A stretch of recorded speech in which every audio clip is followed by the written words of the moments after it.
Hello, today I have a report that is a little bit special for me. It's my first monetary bounty. It was $1,000 awarded by GitLab back in 2019 for one-click denial of service on Gitter. First, let me tell you what is Gitter. It's instant messaging chat meant for developers, and it was acquired by GitLab back in 2017. So this is an open source project, and I have set it up locally, which gave me the ability not only to see the source code, but also see exactly what data is inside the variable or in the database. So I was looking through the documentation, and I saw that Gitter can be used as authorization server to give the user the ability to log into other services with the same account, for example, Gitter IRC. So now it's time to explain how does Auth work and what is the Auth Open Redirect attack. So right now I am on IRC Gitter site, and if I want to log in with Gitter, I have to click this link, and when I click it, the request is being sent to the authorization server, that is to Gitter EM. And in the parameters, we have two important for us. One is redirect URI, which I will explain in a second, and the other parameter is client ID, which tells Gitter which application I am trying to authorize. In this case, it's IRC. Then, Gitter determines by my cookie sent with this request if my identity is okay, and if it is, it redirects me back to the redirect URI I have provided in previous step, and at the end of the URL there is appended code parameter which provides the token that will allow the IRC application to authorize me and let me use my account.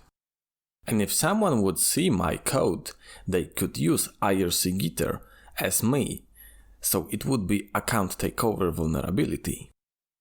An Auth Open Redirect vulnerability happens when the redirect URI provided is not validated on the server side, and I could provide here, for example, my website, and then Gitter would not redirect me back to IRC Gitter, but to my website, and in my server's logs, I would see the code parameter, which would allow me to log into IRC.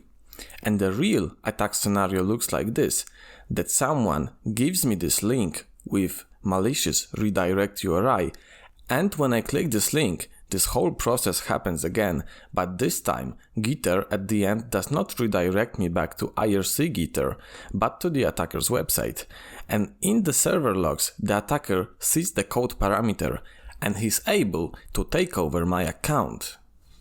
So this is usually considered a high-risk vulnerability, and the way Gitter tries to mitigate the risk of such problem is by having a registered redirect URI in the Mongo database for every registered client. And when I send the request, it compares the redirect URI provided to the value in the database for this specific client ID. This way, the redirect for a specific client can happen only to one safe location. So on Gitter, I was unsuccessful in trying to exploit this very vulnerability. So I opened the Mongo database to see the values for registered redirect URI, and all of a sudden I see one client that has, as I thought of back then, an empty string as the redirect URI value.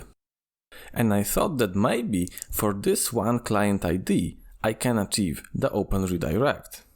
So straight away I've prepared the request, but to my surprise I got no response.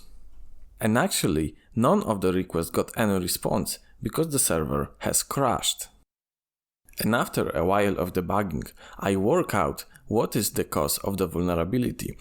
Turns out that the value of registered redirect URI for this client was not an empty string as I thought, but it was undefined because Mongo allows you to do that.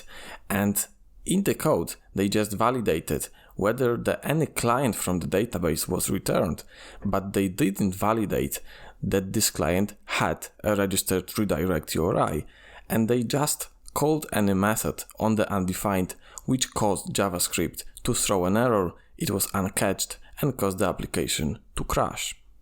Happens out that this client called Web Internal was not used as normal Oath client application, so this bug have gone unnoticed earlier. So I looked at GitLab bug bounty program, whether they do reward denial of service vulnerabilities or not. Happened out they do, always with low severity, but I was still very happy to get my first 1000 bounty. It was fixed and rewarded quite quickly. They did it by just validating that there is a registered redirect URI. So that's the story of my first bounty. Leave a comment down below with your story. If you've enjoyed the video, leave a like and subscription. And for now, goodbye.